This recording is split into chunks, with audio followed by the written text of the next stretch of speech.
नमस्कार मित्रांनो, मराठी माहिती खजिना या यूट्यूब चॅनलमध्ये आपले स्वागत आहे। तर मित्रांनो, आजच्या व्हिडिओत आपण पाहत आहात एक महत्त्वपूर्ण नवीन अपडेट। 1,500त आता निराधारांनी जगायचं तरी कसं, औषधाचा खर्चही भागेना, योजना 40 वर्षाची, मानधन मात्र अत्यल्प, लाडक्या बहिणींवर सरकारचे प्रेम। तर काय आहे ही संपूर्ण बातमी, याविषयी सविस्तर माहिती आपण आजच्या व्हिडिओत पाहणार आहोत। त्यापूर्वी तुम्ही जर या चॅनलवर पहिल्यांदा आला असाल तर पुढील नवीन अपडेट माहिती मिळत राहण्यासाठी आताच चॅनल सबस्क्राईब करून ठेवा, बेल आयकॉन नक्की दाबा। तर चला मित्रांनो, आपण आता या महत्त्वपूर्ण व्हिडिओला सुरुवात करूया। तर पहा मित्रांनो, बुधवार दिनांक 15 जानेवारी 2025ची दैनिक लोकमतमधील ही बातमी आहे। 1,500त निराधारांनी आता जगायचं तरी कसं, निराधारांच्या औषधाचा खर्चही भागेना, लाडक्या बहिणींवर मात्र सरकारचे प्रेम, शासन लक्ष देणार काय? धुळे, निराधारांना आधार देणाऱ्या संजय गांधी श्रावणबाळ, इंदिरा गांधी वृद्धापकाळ आदी योजनांतून मिळणारे अनुदान केवळ 1,500 रुपये असल्यामुळे वाढत्या महागाईमुळे हे अनुदान तुटपुंजे ठरत आहे।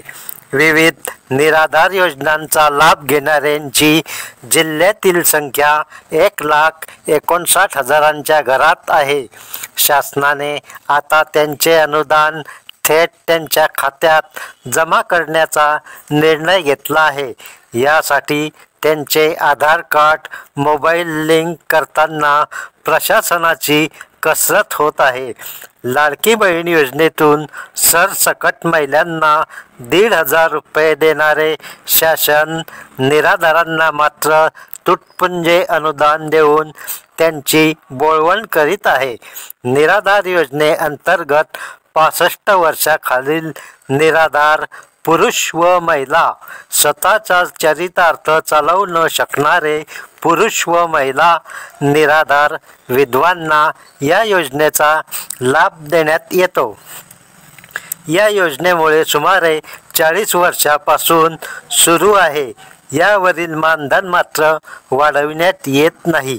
2019 पर्यंत यावरील मानधन 900 रुपये होते, त्यानंतर 1,000 रुपये करण्यात आले।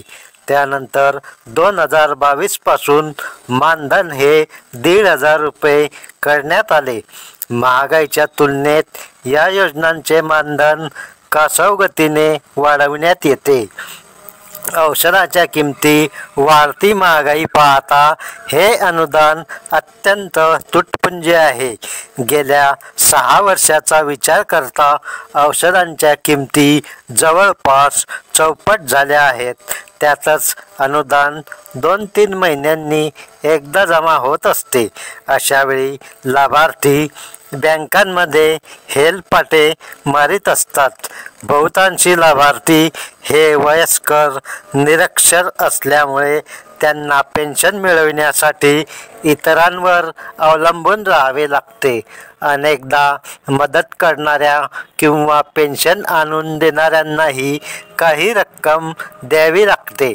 आता राज्य शासनाने निवृत्ती वेतन DBT प्रणालीद्वारे लाभार्थ्यांच्या खात्यावर जमा करण्याचा निर्णय घेतला आहे।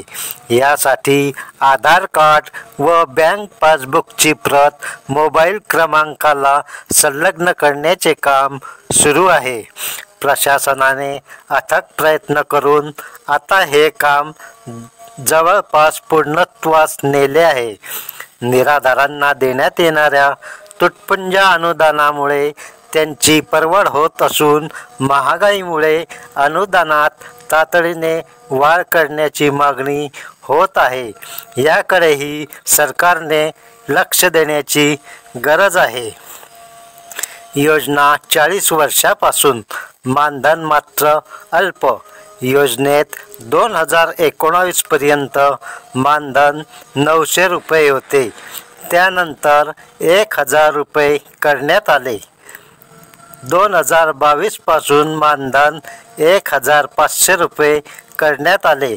मात्र हे अनुदान अत्यंत तुटपुंजे आहे. आधार संलग्न करताना येत आहेत अडचणी. निवृत्तीवेतन थेट बँक खात्यात जमा करण्याचा निर्णय शासनाने घेतला आहे. यासाठी प्रशासनाची कसरत सुरू आहे. हे करताना लाभार्थ्यांकडे मोबाईल नसणे, त्यांच्याकडील आधार कार्ड अपडेट नसणे, त्यांचे थंब इम्प्रेशन न होणे, त्यांना दिलेल्या पत्त्यावर ते नसणे, निरक्षरांची संख्या अधिक असल्यामुळे त्यांना माहिती देणे आदी प्रकार होत आहे. यातून अनेक अडचणींचा सामना करावा लागत आहे. तर पहा मित्रांनो, विविध योजनांचे असे आहेत लाभार्थी. राज्य आणि केंद्र शासनाकडून निराधार, निवृत्ती, वृद्धापकाळ, दिव्यांग या योजना राबविण्यात येतात.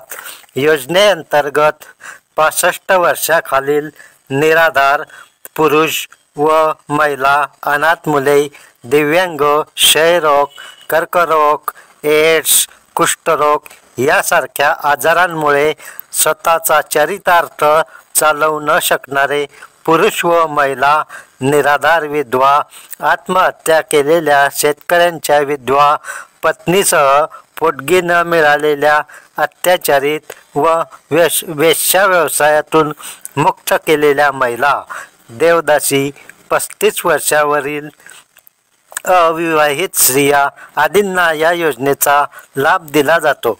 तर मित्रांनो, अशा प्रकारे ही अत्यंत महत्त्वपूर्ण माहिती आहे. हा व्हिडिओ जर तुम्हाला माहितीपूर्ण वाटला असेल तर व्हिडिओला लाईक करा, जास्तीत जास्त शेअर करा. पुढील नवीन अपडेट माहिती मिळत राहण्यासाठी आताच चॅनल सबस्क्राईब करून ठेवा. नोटिफिकेशन बेल नक्की दाबा. धन्यवाद. जय हिंद, जय महाराष्ट्र.